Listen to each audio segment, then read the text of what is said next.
Oh, every yeah. time you touch it. Oh, yeah, he doesn't like that either. Yeah.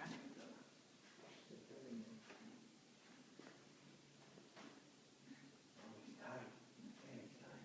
There he goes. Just trying to loosen up there.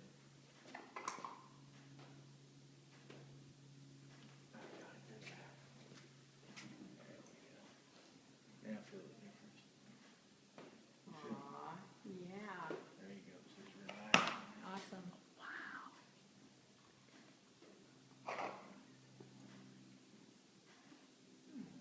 So with that little nodule, does that mean he's been out a long time and it's, I got a feeling probably about 6 months. Just kind of way he feels. yeah. He's pretty stiff. This horse, he kind of twists his head a little bit to your side when they're riding. A little bit. He kind of tips his nose over that way. He's out right here in the C3. I'm gonna fix it on him. Attaboy. Here's your boy. I got a friend that's got your double. They're all about the same size too. Oh, we went and seen the movie The Lone Ranger. Yeah, I did. That horse in that movie acts just like him. He's got the same Yeah, well, personality. you like that, didn't you? Yeah. So what can she do when she's riding to help him so he doesn't get all? Same thing I was telling Nan, y'all need to flex them and disengage them. Put their nose to your knee, bend you around, and then take. So from the push it. saddle, bring his Yeah. nose to the knee. And just hold him there for about 3 seconds, but as you do that, then you're gonna push him off with your knee and disengage it, or your foot, leg, and push this hip over to disengage him. So if I'm turning his head this way, I'm gonna push that hip over Towards that. me, yes. Okay. And if I'm turning his head This way. that way, I'm You're gonna doing push it that hip that that way. way. Okay.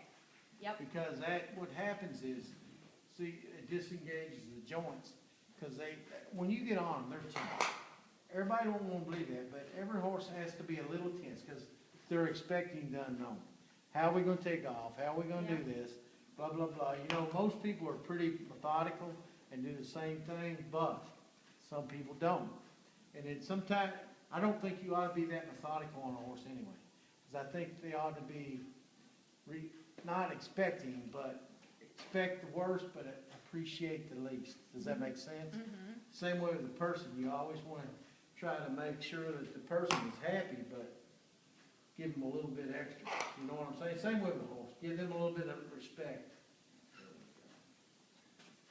This horse, but I would do that. And this horse, I'll tell you one thing, he's a little weak in the rear end. And this horse, every time they get hold of him, and they ought to back him up just a little bit. They don't have to be on him. Back him up on the ground, a little incline like that right there, you'll be amazed, you know. And every time when we get on a horse, at home, I disengage them and I back them up. And I have one all the way around the arena. Just so that everything is working. And that's, my reiners, they stay pretty stout on account of that. And this pole work, like dressage where you're doing the pole work, you got, that's the best thing country for a horse. That Pole? is, yeah. Just don't jump them, you know what I'm saying? Just the poles Just that, walk them over the poles Yeah. on the ground. Now, how far apart should you put those poles? probably about 'Cause I've 5, 6 feet, somewhere like that. 5 or 6 feet, like 1.5 horse lengths is what I've heard. Yeah, pretty much. You know, Okay. this horse is he's about 4.5 feet long. Okay. And so, because you're talking that, when I'm talking horse length, I'm talking from the wither to the tail. Yeah. So you just. There we go. That's my boy. So now for Johnny, for his back, those exercises would help him too? Yes. Okay. You know, it helps all the horses. Reverse is probably the best thing for a horse because it makes them drive that rear end up under them and they're pushing. And so what it does is strengthens the gastrin, strengthens the hip muscles, and strengthens the lumbars and the sacrum because they have to push off because they got to push up the hill. And it's, you know, it's like, I think it's the best thing country. We've got I got a roan mare there, and she can be a little squirrely nut, and when she's on her game, she's probably the best horse I own, but sometimes she's not on her game, but that's part of it. But anyway, best thing we ever done to her is we started backing her up before we take her to pen.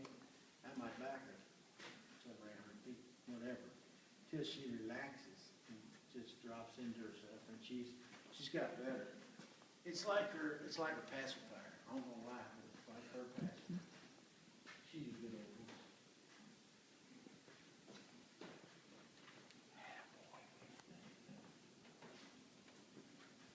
There we go, it's all covered. There we go. That's a boy. So how often do you come, Gary? I come about 5 times a year. 5 times a year. I'll be back in the fall. Somewhere around probably October. Well, I certainly would like you to come back. Sure. Come back here. I Add appreciate it. add your name to my list. Well, Tony Hazen, she has never let us No, stray, she has has she? not. Tony's This, a nice person. She is awesome. Oh, I see his son. yeah, that's a good one. Tony's, she really tried, and she really, honestly, truthfully loves the horses. She does. You know, And she it's not- really helps the people with the horse. She has helped me so much with my horse. I think she gives a lot of confidence to a person. Yeah, Oh, she yeah. does. You know, and who really works here? Peggy. Yeah, Peggy. I mean, I remember the first time I seen Peggy,